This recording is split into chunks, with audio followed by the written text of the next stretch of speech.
Y luego, finalmente, en la tercera parte, Nico les va a contar más detalles técnicos del modelo, va a hablar sobre la ecuación de transporte, etc. Bueno, este,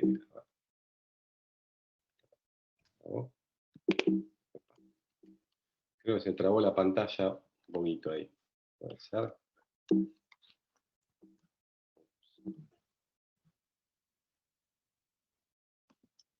Perdón, ahí está. Bueno, entonces, ¿cómo definimos la polarización? Se define como la formación dentro de una sociedad de dos grupos de personas que tienen opiniones antagónicas y opuestas y que van aumentando sus diferencias en el tiempo, ¿no?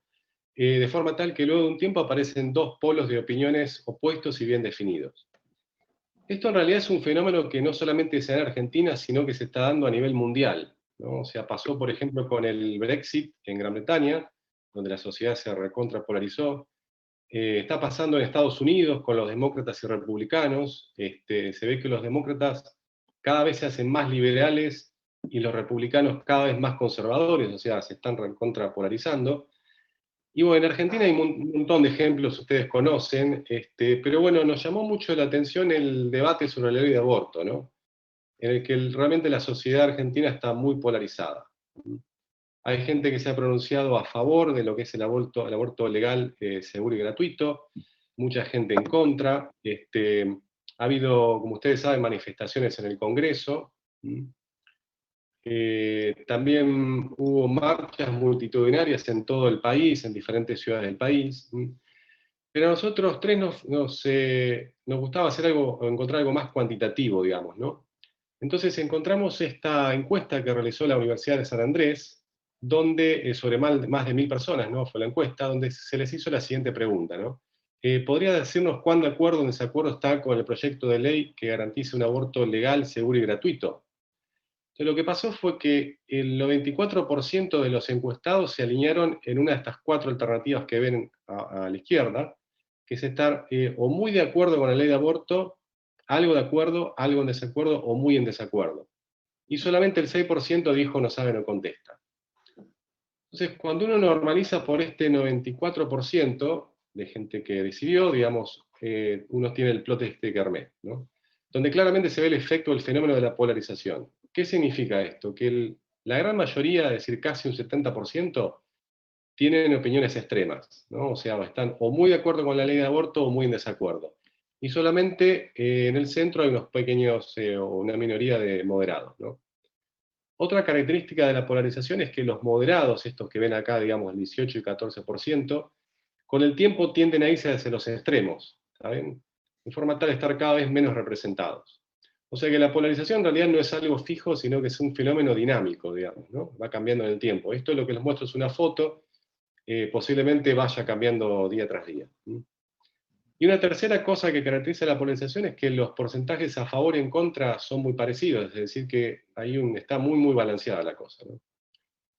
Bueno, entonces como nombraba un poco a Alicia, por estos dos trabajos que publicamos, nos hicieron una nota en la revista Nexciencia de Exactas, y luego salió esa misma nota muy parecida publicada en el diario La Nación hace unas semanas. Y en realidad lo mencionaron un poco en el título de la palabra grieta, aunque nosotros hablábamos de polarización, ¿no? Entonces me tomé un poco el trabajo de buscar a ver lo que dicen los sociólogos en Argentina sobre esto, sobre la grieta, y de alguna forma la definen como una polarización afectiva o emocional, ¿no? Que tiene que ver con las orientaciones, ¿no? O con las ideologías políticas. Para nosotros en realidad la polarización o la grieta en realidad se entiende como una polarización extrema, ¿no? O sea, hay dos colores, negro y blanco, y no hay grises, ¿no? O sea, uno está de un lado o de otro, ¿no? Bueno, entonces el estudio de la polarización es muy antiguo. Ya Abelson en el 64 usó un modelo matemático para demostrar que si uno tiene una población de individuos que acercan sus posturas al interactuar, se llega inevitablemente al consenso. El consenso significa que todo el mundo tiene la misma opinión, ¿no? Sin embargo, él mismo notó que los patrones empíricos en los que se observa en la realidad se asemejan más a los de polarización que los de consenso. Y ahí surgió una de las preguntas fundamentales en sociología teórica, ¿no? Que es la siguiente, es decir, que hay que asumir en los modelos matemáticos, ¿no? Para generar las distribuciones bimodales de opinión que se encuentran, por ejemplo, en el caso de la ley de aborto que les mostraba, ¿no? Y la segunda pregunta es, ¿cuáles son los mecanismos que explica cómo un grupo de personas llega a polarizarse, ¿no? Bueno, más recientemente, Bonasich y Lu publicaron un artículo donde hacen una revisión de varios modelos matemáticos, y concluyen que no hay modelos genéricos que expliquen cómo un grupo llega a polarizarse. En realidad esto es una pregunta abierta todavía en la sociología teórica. Entonces lo que sí en realidad hay son mecanismos que inducen polarización, y yo les cuento acá algunos pocos, ¿no? Por ejemplo, está el mecanismo de autorrefuerzo, que es la tendencia que tienen las personas a reforzar ideas previas o creencias previas cuando interactúan con otros. ¿Está bien? Por ejemplo, en el caso de la ley de aborto, cuando sale, por ejemplo, el tema, uno podría estar un poquito a favor, ¿tá? Pero a medida que empieza a hablar con las personas, ese cada vez más a favor, se autorrefuerza su opinión, hasta convertirse en un extremista. Eso sería el autorrefuerzo. Luego está la homofilia combinada con la teoría de argumentos persuasivos, que es por homofilia las personas tienden a interactuar con otras que se parecen, que tienen la misma opinión, digamos, opiniones parecidas. Y luego de esa interacción intercambian argumentos e intensifican sus opiniones, es decir, se refuerzan y se van hacia un extremo. Bueno, luego está lo que se llama la influencia negativa, que es cuando dos personas que tienen opiniones muy opuestas interactúan, lo que pasa es que se hacen cada vez más diferentes, ¿no? Como que se pelean y se repelen, digamos, ¿no? En sus opiniones.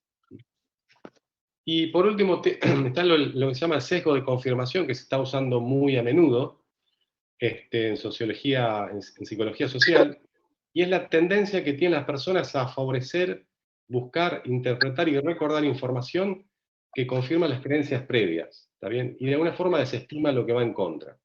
Entonces, por ejemplo, de vuelta, si uno tiene una opinión a favor de algo, va a tender a buscar información o recordar información que vaya a favor de eso, ¿no? O argumentos. Y de alguna forma desestima o no considera la información que va en contra, ¿no? Eso también generaría la polarización. Bueno, entonces, lo que le voy a contar ahora es cómo introducir algunos de estos mecanismos sociales en un modelo de partículas interactuantes, ¿no? Un modelo muy simple. Acá les cuento brevemente este trabajo, ¿no? Que hicimos hace unos años, salió publicado. Entonces, en este modelo uno tiene un grupo de agentes, supongamos 1000 agentes, ¿tá? Y a cada agente se le asigna una opinión, que puede ser la respuesta a una pregunta simple, ¿no? Acá colocamos si usted está a favor o en contra del aborto legal, y luego uno puede decir sí o no, y luego se le pregunta cuánto. La pregunta podría ser si usted está a favor o en contra de la legalización de la marihuana, por ejemplo, ¿no? Lo tomamos como ejemplo, ¿no? Entonces lo que uno tiene es un espectro posible de opiniones. Las opiniones son valores enteros que van entre -m y +m, donde -m significa una persona que está totalmente en contra del aborto, en este caso, ¿no? Sería un extremista en contra. Luego hay opiniones que son cercanas a -1 y 1, que significan las personas moderadas, hasta las personas que están totalmente a favor, ¿no? Que serían, o extremistas a favor, que sería una opinión +m. Entonces lo que ocurre es que inicialmente uno coloca estas partículas, agentes al azar en estas opiniones, ¿no? Y luego las hace interactuar a pares. Es decir, elige dos partículas y de alguna forma serían dos personas que están conversando, ¿no? Y en función de esa conversación van a cambiar el estado. Entonces, ¿cuáles son las reglas? Supongamos que uno elige la persona 1 y 2, las dos están a favor del aborto, la 1 tiene opinión J y la 2 tiene opinión K. Entonces lo que ocurre es que las dos dicen que están a favor del aborto, pero luego intercambian argumentos. Entonces, lo que va a pasar es que una le va a dar a la otra un argumento más para estar a favor. Entonces lo que va a ocurrir finalmente es que van a reforzar sus opiniones, ¿está bien? Se van a hacer más a favor todavía. Entonces la opinión de la persona 2 pasa de K a K más 1 y la opinión de la persona 1 pasa de J a J más 1. Esto lo llamamos refuerzo por persuasión y viene de la teoría de argumentos persuasivos y homofilia. Y decimos que pasa con probabilidad P. ¿Está bien? De alguna forma P regula un poco la frecuencia de interacciones entre personas, entre agentes que tienen la misma opinión, digamos, positiva o negativa. O las relaciones serían homofílicas, que llamamos, ¿no? Ahora, supongamos, el otro caso es que la persona 1 está a favor y la 2 está en contra. Entonces lo que ocurre ahora es que, de vuelta, intercambian argumentos y se moderan un poco, ¿no? Llega a una especie de compromiso, se van un poco hacia el centro. ¿Ah? Y esto de esta moderación por compromiso viene de las teorías de expresiones sociales. ¿Ah?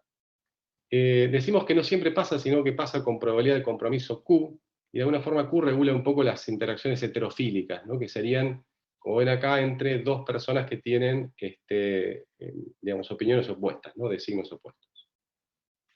Bueno, entonces les comento brevemente qué es lo que pasa, digamos. La dinámica del modelo está un poco regulada por este cociente entre la probabilidad de persuasión y compromiso, entre P y Q, que lo llamamos intensidad de refuerzo R. ¿Está bien?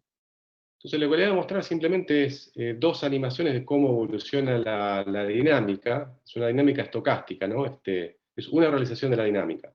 Entonces en este caso tomamos R, que es en refuerzo bajo. ¿Qué significa? Que la mayoría de las interacciones ocurren entre personas que tienen opiniones diferentes, ¿no? Digamos, positivas una y negativas la otra, ¿no? Son 900 agentes. Bueno, entonces lo que ocurre es esto que está acá. Inicialmente la distribución es, como vieron, es uniforme de opiniones, y luego evoluciona hacia un estado llamamos centralizado, es decir, la gran mayoría de agentes van a tener opiniones moderadas, ¿no? Uno podría pensar lo que es un casi consenso en una opinión moderada. Pero después de un tiempo sigue evolucionando esto hasta que se rompe la simetría y se van todos a opinión negativa. Hasta que se llega a un estado final que es un consenso en opinión extrema -5. Este lo llamamos estado de monopolarización, porque hay un solo polo, digamos, ¿no? Un polo en este caso extremo. Ahora, el segundo caso es para refuerzo alto. Ahora la gente, digamos, generalmente interactúa con otra que tiene la misma orientación, digamos, los positivos con positivos normalmente, ¿no? Y los negativos con negativos.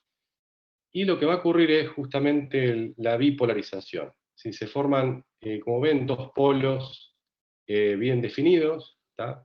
Hay muchísimas fluctuaciones, pero bueno, este estado permanece durante un tiempo bastante largo de bipolarización, hasta que después de un tiempo los positivos van arrastrando a los negativos y se van todos de vuelta al estado, un estado monopolarizado con opinión 5. Entonces un poco lo que muestra es que si bien los mecanismos inducen este estado de bipolarización, la bipolarización no es estable, digamos, no se termina rompiendo. Uno puede demostrar, digamos, con ecuaciones que el estado bipolarizado es inestable. Entonces un poco el desafío que existía en estos trabajos, porque hay varios artículos que muestran modelos parecidos y en todos la bipolarización es inestable. El desafío era, bueno, cómo crear un modelo o algún mecanismo que estabilizara esa bipolarización. Y esa fue un poco la motivación que tuvimos con Juan Pablo y con Nico para hacer estos dos trabajos que ahora les va a contar Juan Pablo y Nico. Sí, bueno, lo dejo a Juan Pablo para que siga. Gracias. Bueno, gracias, Fede. No, gracias a vos. ¿Te saco nomás? Sí, por favor, si la aparezco. Ahí estamos. Bueno, voy a contar entonces el primer modelo que armamos. Me acuerdo, nos juntamos un día ahí en el Instituto de Cálculo a discutir, y nos basamos en un trabajo de Mas y Flache que habían hecho de intercambio de argumentos. Básicamente la idea acá, fíjense, uno puede estar a favor o en contra de algo, y tiene una propensión, un P sub I, cada gente tiene un valorcito P, que es la probabilidad que diga sí o que diga no. Esa es su opinión o su propensión a votar por una cosa o la otra. No está determinado el tipo, no está convencido de qué va a hacer, pero si le preguntan es como que tiraría una moneda con esta probabilidad y define.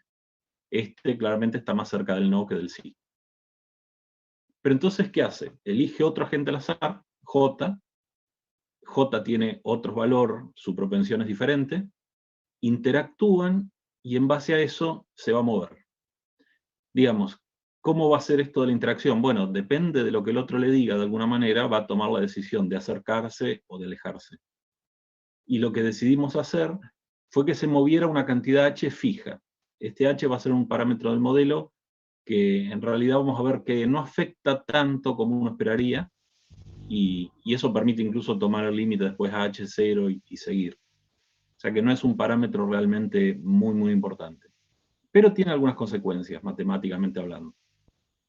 Ahora, la pregunta obvia es, está bien, pero ¿con qué criterio se mueve para acá o para allá? Esa en el fondo es la regla que hay que decidir. Y la que hicimos fue la siguiente. Metemos otro parámetro, parámetro omega, que es el peso que cada uno le da a su propensión. Se forma este promedio, fíjense que es un promedio pesado entre la propensión de I y la propensión de J, y en base a estos valores, en base a esto y esto, se arma este numerito P y J. Y con esa probabilidad salta para un lado o salta para el otro. Esa es la idea. Con 1, o sea, con la probabilidad P y J o con 1 menos esa probabilidad. Entonces, esto es lo que va a terminar definiendo que la gente vaya en una dirección o vaya en la contraria. ¿Está bien? Bueno, una vez que uno plantea el modelo, lo empieza a simular, trata de buscarle las ecuaciones y encuentra una serie de cosas interesantes. La primera, una observación muy sencilla que en las primeras simulaciones se ve de entrada. Vamos a tomar ahora en la charla todo el tiempo omega igual a 0,5 y h va a ser 0,1.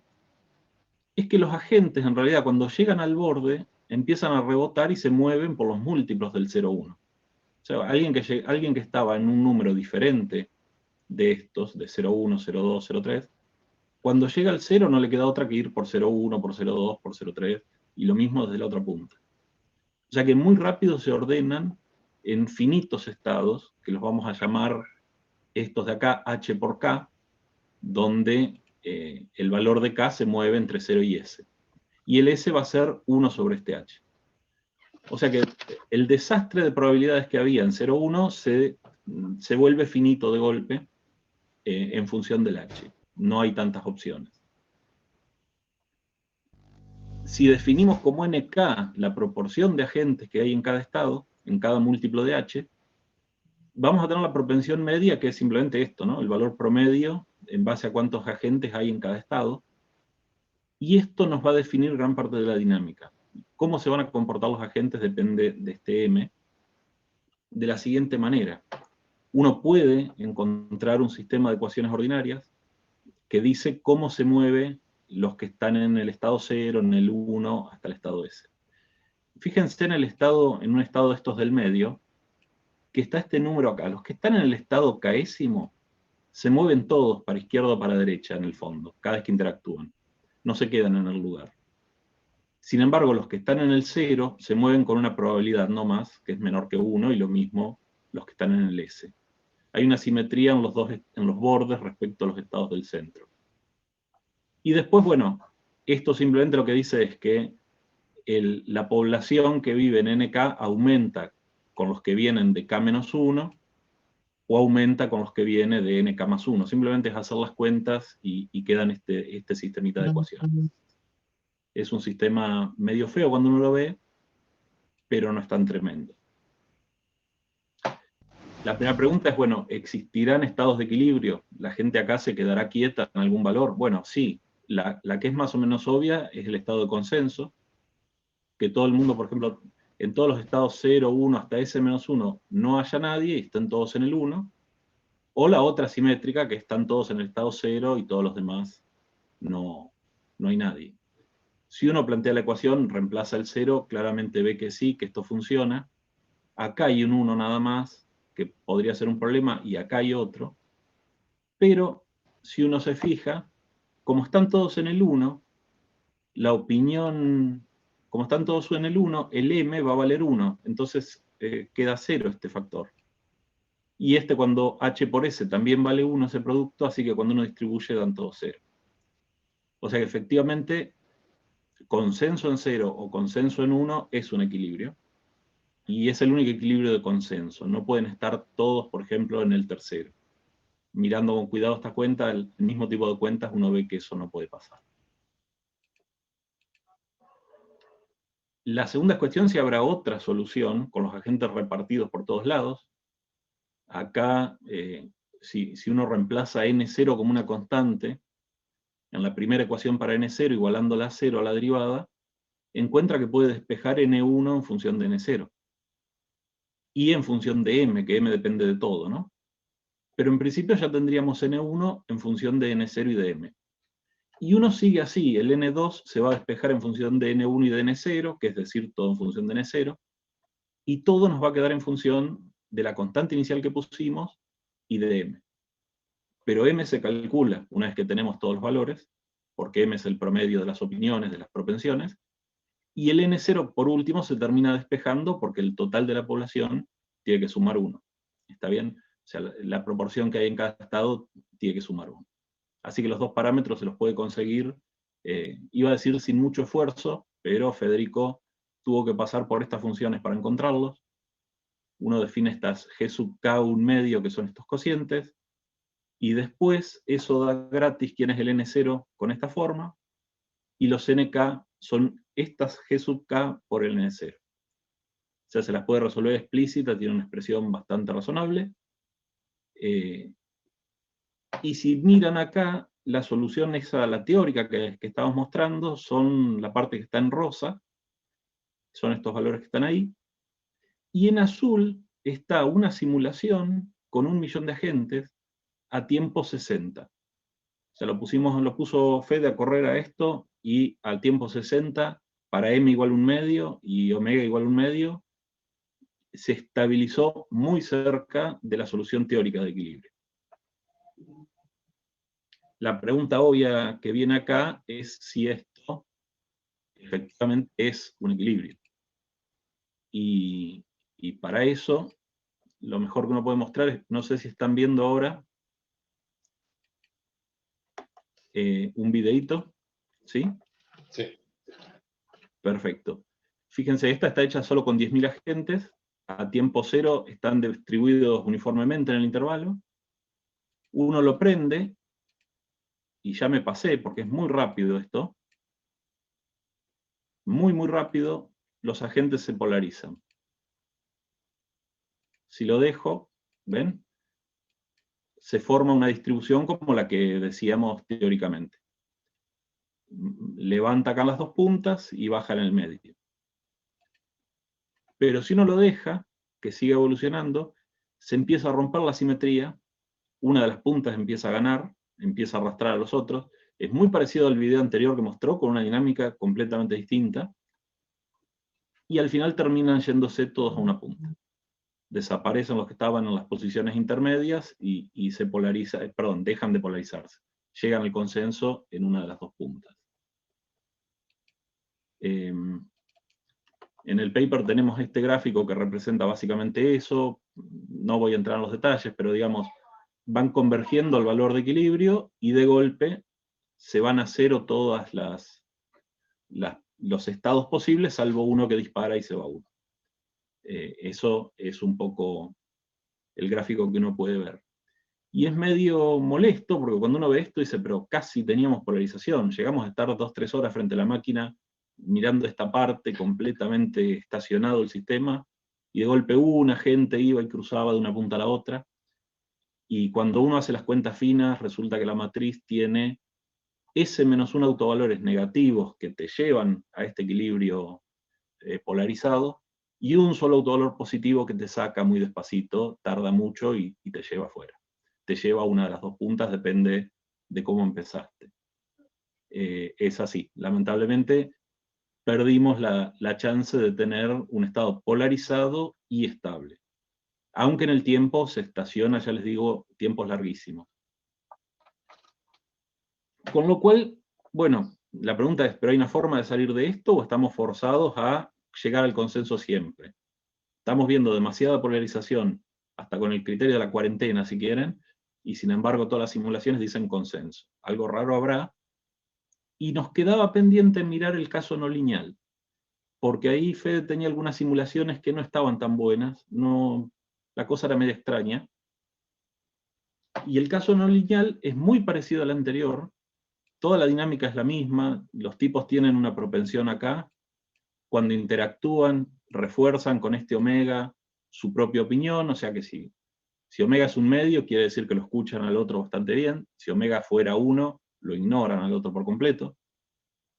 Pero este PIJ, que se define así promediando, ahora define las probabilidades elevándose a la Q y después normalizando. Este Q juega un papel importante, es un número entre 0 e infinito. Si Q es chiquito, si Q es 0, esto es tirar una moneda y con probabilidad de un medio va a un lado o al otro. Y si Q es infinito, tiende a infinito, directamente es un escalón, ¿no? Hasta el 1/2 se queda y se mueve para la izquierda, y a partir del 1/2 se mueve para la derecha. O sea que el Q regula, para Q intermedios esto hace una especie de función así más suave. La pregunta es si esto podía cambiar mucho la dinámica después de todo, o si íbamos a llegar a lo mismo, y la verdad es que si uno no se sienta y hace las cuentas y lo simula y demás, no lo sabe. Así que no quedaba otra que sentarse y ver si era otra desilusión o si nos daba polarización de verdad. Y acá para contar esto elegí un sistema bastante extraño, que son los mails que cruzamos en esos días. Más de 40 mails pasamos en 3 días. El primero que arranca es Nico, diciendo: empecé con el paper, escribí las ecuaciones, y a mí me gusta esta frase: debería dar una estimación del tiempo de convergencia al consenso. Porque la verdad es que estábamos convencidos que esto también te llevaba al consenso. Eso fue, pueden ver ahí la hora del mail. Y 3, 4 horas después, Federico dice: gracias, lo miro, estoy corriendo simulaciones y encuentro algo raro. Encuentro algo muy raro. Hay un Q crítico donde los tiempos divergen. Exponencial por un lado y logarítmico del otro. Esto es raro, no sé qué pasa, algo raro hay. Bueno, cruzamos, ya les digo, ese día cerca de 20 mails, viendo qué podía estar pasando, dónde podían estar las cosas. Yo al día siguiente les mando un mail a este de acá, por la hora, quiere decir que me quedé, recién me había levantado, seguramente almorcé y les escribí y les dije: bueno, para Q chico, si Q es menor que el logaritmo de 2, logaritmo de 3, el estado de consenso en 0 no es estable, porque hay un autovalor positivo y negativo. Eso para S igual a 2. Acá no lo digo en el mail yo. Y eso es un error mío grave, porque digo, si Q es menor que esto, anda. Pero justo da la coincidencia que es el doble del valor que Fede estaba calculando. Entonces Fede contesta en menos de 5 minutos: puede ser, el crítico es justo la mitad de lo que vos decís, me dice. Habrá algo raro acá. Uno a veces no machea bien los tiempos con las simulaciones, puede ser algo así. Y no, al día siguiente nos manda otro mail, Fede, donde había hecho las simulaciones. El problema estaba que yo había hecho la cuenta con S igual 2 y él estaba simulando con S igual 10. Y acá se ve que el parámetro crítico, cuando Q es esto, que esto prácticamente es el logaritmo de 2 sobre el logaritmo de 3, se hace lineal acá, cuando uno lo mira logarítmico, diverge del otro lado, no llega nunca al consenso, y acá llega en un tiempo razonable. O sea que efectivamente el Q crítico existía y no había vuelta que darle. Había polarización en algún sentido. Ya el autovalor ya estaba diciendo que el 0 no era un equilibrio estable. Y las simulaciones lo están mostrando, pero perfecto. Por lo cual, contentos, el modelo, este modelo no lineal tenía un estado polarizado y estable. Podíamos probar teóricamente que eso era así, que era polarizado y que era estable. Y además no apelábamos a reglas ad hoc ni mecanismos raros, como que los agentes se rechazaran, o que hubiera Stuborns. Stuborns vienen a ser agentes cabezaduras que se niegan a salir de la posición que tomaron, sino que funcionaba con el mecanismo que habíamos propuesto. Y bueno, no voy a spoilear qué pasa con H tendiendo a 0, eso se lo dejo a Nico, así que su turno. Bueno, gracias Juanpa. A ver. Y bueno, entonces yo para la última parte de la charla lo que le quería contar era una parte, un cachitito más matemática, que son de las pocas cosas que pudimos hacer y que han mucho para hacer porque no es trivial. O sea, lo que vimos recién es que al final tenemos el sistema tiene S más un estados, que son los discutidores de la propensión, y para caracterizarlo a tiempo t, lo que usamos son estos numeritos que nos dan la proporción de agentes que tiene propensión igual a 0, H, 2H y así. Y que verifican un sistema como el que le mostró Juan Pablo, que acá lo escribo más en general, pero está lindo ese sistema, salvo que medio horrible de estudiar así porque sí. Pero a pesar de eso, bueno, Juan Pablo les dijo un poquito que algo podemos sacar de, al menos cualitativamente, de la dinámica, podíamos encontrar unos estados estacionarios, estudiar su estabilidad, y que todo eso lo podíamos hacer, bueno, con algo analítico cuando hay muy pocos estados, cuando S es igual a 2, 3, más o menos algo podemos pelear, pero después de eso lo hicimos todo numéricamente y bueno, cuesta un montón de tiempo estas simulaciones, entenderlas y volver a hacer cuando funcionan, que la mayoría de veces.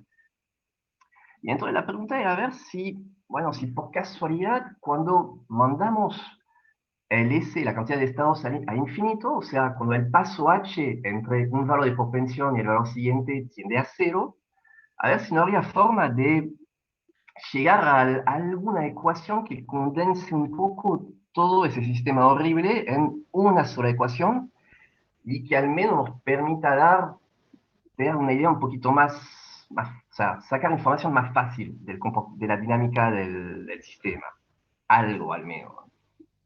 Y bueno, entonces la idea para esto es bueno, bastante común, no hay nada rara, pero hay como un cambio de punto de vista. O sea que ya la idea sería agregar todos estos parámetros N0, N1, N2, N3 hasta Ns en un solo parámetro, una sola cosa, que sería esta suma de masa de Dirac, una Dirac para cada valor posible de la propensión, y cada Dirac está pesado por la proporción de agentes que tiene esta propensión, que tiene esta propensión en este momento. O sea, concretamente, nos estamos armando una medida de prueba sobre el intervalo 0,1. Entonces, la ventaja de eso es, bueno, ahora ya no tengo más que andar con una cantidad enorme de parámetros. La contra de eso es que, bueno, antes mis parámetros eran numeritos y la evolución del sistema la tenía descrita con un sistema de ecuaciones ordinarias, que dentro de todo bastante lindo, mientras que ahora agregué todo un solo parámetro, pero este parámetro ya es más complicado, ya es una medida de prueba que no es tan lindo de manejar. Pero a pesar de eso, de algún modo, las ecuaciones el sistema de ecuaciones que satisfacen estos N0, N1, N2 y demás, deberían traducirse de algún tipo de ecuación para esta medida. Porque mi idea es compactar todo ese sistema en una sola ecuación, al menos de forma aproximada. Bueno, pero el problema es que esta FTH está lindo, pero no es una función C1 de la propensión, que es suave, o sea, me va a costar derivarla. Pero bueno, eso la verdad que cuando uno hace ecuaciones en derivas parciales, esto nunca es un problema. Nunca las soluciones que estamos buscando a las ecuaciones son C2, C infinito, o al menos pueden llegar a serlo, pero al principio uno presupone mucho menos regularidad y para lidiar con eso se suele adoptar un punto de vista débil. Y el punto de vista débil significa simplemente agarrar alguna función, la función test, multiplico, entre comillas, la medida por la función, o sea, simplemente planteo esta integral, que acá, como la medida es una suma de Dirac, es simplemente esta sumatoria, y a ver si puedo decir algo de la evolución del tiempo de esta integral. Y esto me da alguna información razonable, porque, por ejemplo, si phi fuese la identidad, o sea, phi de p igual a p siempre para todo p, bueno, esto acá sería simplemente el valor promedio de la propensión en la población al tiempo t. Pues estaríamos mirando la evolución en el tiempo de esta propensión promedio. Y para otra elección de phi, bueno, la phi la pensamos como alguna cantidad que uno quiere observar del sistema y no tiene acceso al valor de phi individual de cada individuo, pero tiene acceso a un valor promediado. Interesa la evolución del tiempo de este valor promediado, que sería esta integral entonces. Bueno, entonces, esto acá, la verdad que es sencillo. Derivo tranquilamente. Ahí las derivas de las nk las saco del sistema de ecuaciones ordinarias. Reescribo todo. Ya que el h lo estoy tomando chico voy a hacer un montón de desarrollo de Taylor en el medio, manejamos todo eso, que no es complicado, y conviene, hoy es más fácil entender lo que sale cuando, al lugar de mirar la medida ft, uno mira la ft tilde, que sería la ft a la que le saque lo que pasa en los extremos del intervalo. Porque ahí lo que pasa en los extremos es un poquito distinto. Porque cuando alguien llega a cero, no puede irse a menos h. O se queda en cero o vuelve al valor h. Lo mismo en 1. O sea que ahí cambia un cachito. O sea, por eso conviene distinguir un poquito lo que pasa en 0 y en 1 de lo que pasa en los demás valores. Bueno, entonces uno maneja y se llega a esta expresión acá. Que ya, bueno, no es súper lindo, pero algo de sentido tiene estos coeficientes. Porque fíjense, primero tenemos una parte que tiene que ver con la f tilde. O sea, la f tilde es lo que está pasando en el intervalo 0,1, olvidándome de los extremos. Y tengo esta partecita que me habla justamente de los extremos. Y fíjense un poco bueno, los coeficientes que tenemos, ¿qué nos dicen? O sea, el primer coeficiente acá, el v, es este de ahí, es simplemente un balance entre, sería como el drift en la ecuación, o sea, lo que me va a dirigir el movimiento. Porque intuitivamente, si yo tengo propensión P, voy a elegir a alguien al azar en la población, con esta medida de prueba, voy a interactuar con un tipo que tiene propensión P', y voy a tener una cierta probabilidad, después de interactuar, de moverme un pasito hacia la derecha. Este P más es la formulita que les había mostrado Juan Pablo del PIJ a la Q dividido PIJ a la Q más el 1 menos PIJ. Y el PIJ se obtenía siendo un promedio con el omega entre el valor PI y 1 menos omega por el PJ. Salvo que acá el PI lo llame P y el PJ lo llame P', nada más que eso. Bueno, y acá tenemos esta probabilidad de pegar un salto a la derecha menos la probabilidad de pegar un salto a la izquierda. Hacemos el balance entre los dos y eso me da como la corriente que me está llevando para la derecha, para la izquierda. O sea, este V va a ser el responsable en primera aproximación de mover la distribución de propensiones en la población en el tiempo. Después, al orden siguiente, tenemos un poquito de difusión, que eso viene de que la dinámica es estocástica y algo de ruido se traduce por esta difusión. Bueno, y los B0 y B1 me están hablando de lo que pasa en el borde.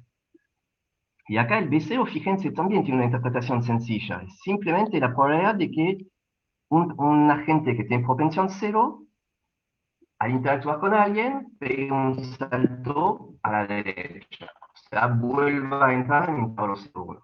Y el B1, lo mismo. Y la probabilidad de que un agente con propensión 1 pegue un salto a la izquierda. O sea, estos términos son razonables. Pero lo bueno es que ya esta ecuación algo de información nos va a dar con todo eso.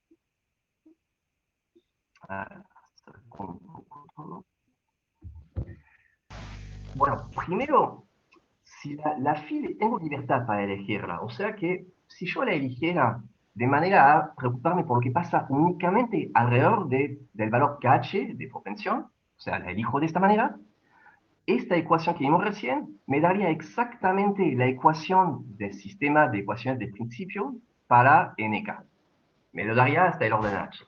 O sea, de alguno hasta el orden H, esta única ecuación que obtuvimos, o sea, esta expresión acá, me da la misma información que todo el sistema de ordinarias. Entonces, la ventaja que ya tengo bien una sola expresión que condensa todo el sistema.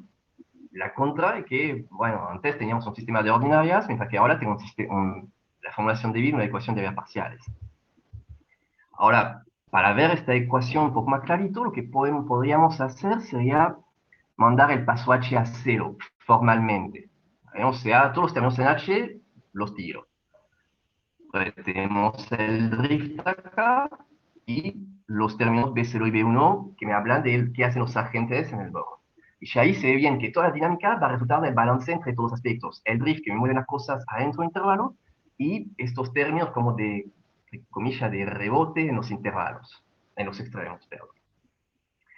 Ahora, bien, por ejemplo, ya que la fila, si la tomáramos a soporte compacto entre 0 y 1, o sea que estos términos acá los tiro. Lo único que me queda es esta expresión, y esta expresión es exactamente la formulación de David de esta ecuación de transporte. Que este tipo de ecuación no son feas para nada, porque hay un método estándar, que es el método de las características, que, bueno, que se ve en la materia de ecuaciones diferenciales de acá, de la carrera, que dice que para resolver esta ecuación lo que uno tiene que hacer es dibujar las trayectorias del V, del campo de vector V, y usando estas trayectorias ir moviendo la medida F. ¿Vale? O sea, es simplemente, si hacemos un dibujito, quedaría como que si la medida F fuese una suma de tres masas de Dirac, me fijo la trayectoria que sale de cada puntito, la trayectoria de V que sale, y esto me da en cada tiempo, bueno, dónde están mis masas, cómo se mueve la distribución. Esto lo podríamos hacer, si imaginamos una nube de puntos que aproxima la FT acá, bueno, eso me daría una idea de cómo se mueve globalmente la FT. O sea, eso normalmente funciona bien. O sea, aunque la FT normalmente es una medida de prueba cualquiera, pero globalmente es el mismo método de las características, salvo un par de cambios de notación, ¿vale? Y este tipo de ecuación, bueno, la otra cosita también es que el campo de vector V acá depende de la F misma. ¿Bien? O sea, son los propios, la distribución de los agentes que determina el futuro de la distribución de potenciales. Pero no importa, eso la verdad es que se resuelve bastante bien, al menos con algunas hipótesis de regularidad sobre el V, usando o el teorema del punto fijo de Banach, el común y corriente, o si no, hay demostraciones más estilo análisis numérico que implementan algo parecido al método de Euler, para resolver una ecuación ordinaria en numérico. Pero en todo caso, en general, uno se las arregla para obtener una buena solución. Esto cuando estamos en R o en RD, funciona bien. Y en general, cuando estamos en un intervalo, como es nuestro caso acá, la verdad, todos los modelos que vimos, siempre la gente, los autores se arreglan para decir que el V vale 0 en el borde. Así se salvan, porque la idea atrás que tienen es decir, bueno, si yo trabajo en intervalo 0,1, que el 0,1 son todas las opiniones posibles, la opinión 0 y la opinión 1 pienso que son opiniones extremas, radicales. Y vamos a suponer que, bueno, que los extremistas, los super radicales, son tan radicales que ya no cambian nunca de idea. Punto. Entonces, con eso se arreglan para pedir que el B valga 0, y entonces ya no molesta el borde para resolver la ecuación. Y con esto se llega, que no sea trivial, pero se llega. Bueno, y por otro lado, este tipo de ecuación, la verdad, aparece en un montón de contextos, no únicamente en estos modelos de opinión. Porque la verdad es que este tipo de ecuación lo que traduce matemáticamente es la conservación de una cierta cantidad distribuida a tiempo t por esta medida de prueba ft, y esta cantidad se mueve bajo el flujo del campo de vector V. Eso es simplemente una ecuación de continuidad de masa, nada más que eso. Y por lo tanto aparece un montón en física y aparece también cuando uno intenta modelar muchos fenómenos de origen social o económico, biológico. Como por ejemplo, si uno quiere modelar el tránsito vehicular, o si uno quiere modelar una multitud de peatones en algún recinto o en algún lado, si uno quiere modelar, no sé, el hecho de que hay bandas de, no sé, de pájaros que vuelan de forma sincronizada sin que nadie les diga precisamente cómo moverse. En general aparecen este tipo de ecuaciones y adentro del V están escondidas todas las interacciones entre los agentes o con el medio exterior. Y de ahí sale el comportamiento asintótico de la solución, que eso es lo difícil de estudiar. Y la verdad que nosotros estudiamos, o sea, muchas veces encontramos este tipo de ecuación y le estudiamos el buen planteo, comportamiento asintótico, hicimos análisis de sensitividad, si uno perturba el campo del vector, tenemos métodos numéricos, o sea, tenemos varios resultados. La verdad que este marco teórico da para más. Por ejemplo, ahora estamos estudiando un modelo de propagación de epidemia, donde le acoplamos un modelo de formación de opinión para decir, bueno, a ver, cómo la gente se toma en serio las medidas de higiene personal o el mensaje que tira el gobierno de cuidarse. O sea, tomar en cuenta el aspecto social en dinámicas como de epidemiológicas donde no se suele tomar en cuenta el parámetro social, que es imprescindible en definitiva. Y ahora tenemos las herramientas para hacerlo y queda lindo. Ahora, bueno, si volvemos a lo que obtuvimos nosotros, la verdad que la ecuación que obtuvimos es rara, porque nosotros teníamos como, si se acuerdan, el modelo que teníamos era esto. Esta parte todo bien, y esta parte de acá, la verdad, es rara. Nos costó un montón darnos cuenta que tenía que estar para tomar en cuenta la dinámica particular de los agentes con propensión 0 y 1. Pero a un nivel matemático todavía no sé muy bien qué hacer con eso. O sea, cómo probar el buen planteo de esta ecuación, porque es muy extraña. Pero a pesar de eso, la verdad que algo le podemos sacar de información a esta ecuación que pega bien con las simulaciones numéricas que demostró Juan Pablo. Por ejemplo, en el caso lineal, o sea, la primera parte de la charla de la parte de Juan Pablo, donde la probabilidad de que alguien con propensión P, al interactuar con alguien con propensión P', pegue un salto a la derecha, viene dada simplemente por este promedio entre mi propensión y la propensión del otro. El omega es la fe que yo me tengo a mí mismo. En este caso, el drift y los términos de borde tienen expresiones muy sencillas, donde el m acá es la propensión promedia. Y si se acuerdan, todo el punto de nuestro modelo era encontrar algún estado estacionario, pero bipolarizado.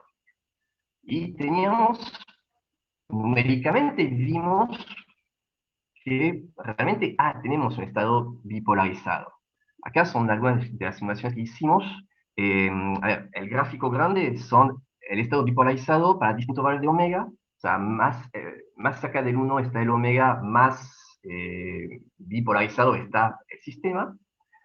Y tenemos la comparación entre las soluciones exactas, que demostró Juan Pablo, y las simulaciones numéricas. Pero si recuerdan, las fórmulas exactas son estas cosas. Y la verdad que esto, cuando es grande, o sea, cuando H es chico, muy lindo no es. O sea, medio difícil sacar algo de información de este choclo acá. Entonces la idea sería, bueno, ya que tenemos, al menos formalmente, una ecuación que me condensa todo el sistema en una sola ecuación, por ahí, tal vez de esta ecuación le podemos sacar una fórmula aproximada para el estado estacionario, tal vez una fórmula un poquito más legible, más fácil de entender, más fácil de plotear, más todo.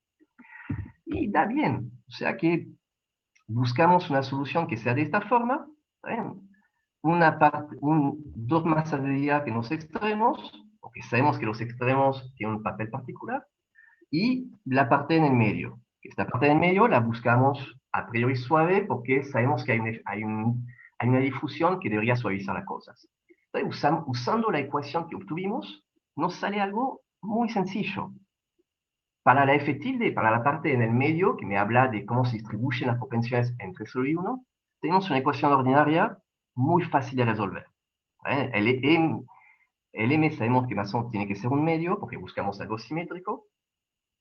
Y una vez que uno tiene este F tilde, le enchufamos acá y sabemos qué proporción de gente tiene que haber en 0 y en 1. Resolvemos eso, que es fácil, y nos queda esta expresión. Pero la verdad que esta expresión, como sea, se ve muchísimo más linda que todo esto. La pregunta es saber si realmente esta ecuación que obtuvimos a partir de una ecuación formal está bien, si pega bien con la solución exacta. Entonces, para esto, graficamos las dos, graficamos la aproximada que encontramos recién, la exacta que les había mostrado Juan Pablo, y graficamos las funciones de distribución acumulada, porque es más fácil de leer. Y obtuvimos estos dibujos para distintos valores de h y de omega. Los circulitos es la exacta bien. Y la curva continua es la aproximada que encontramos recién. Y vemos que pega muy bien, o sea que está muy bien. O sea que todo eso nos dice que la ecuación que obtuvimos, aunque la obtuvimos de una manera muy formal, todavía no rigurosa, tiene que estar bien, porque los coeficientes tienen sentido, y acá va muy bien con las simulaciones numéricas. Y también, eso no lo voy a contar, pero usamos esta ecuación para hacer un estudio de la estabilidad de la delta en cero, del estado monopolarizado, un estudio de estabilidad lineal, linealizando la ecuación alrededor del delta cero, a ver un poco qué pasaba, y nos dio bien que cuando el Q es pequeño, el delta cero es asintóticamente estable. O sea, coincide de vuelta bien con la parte numérica. Entonces, lo lindo de eso es que, eso ya para mostrarles también que estos modelos de formación de opinión, aunque suenen muy de juguete, que tienen dinámicas muy sencillas, dan lugar a ecuaciones, a problemas matemáticos que no son nada triviales y que son, la verdad, son bastante interesantes. De un punto de vista matemático y además nos permite interactuar con físicos como Federico, que están muy buenos, muy interesantes. O sea que, bueno, muchísimas gracias por su atención y ahí termino yo.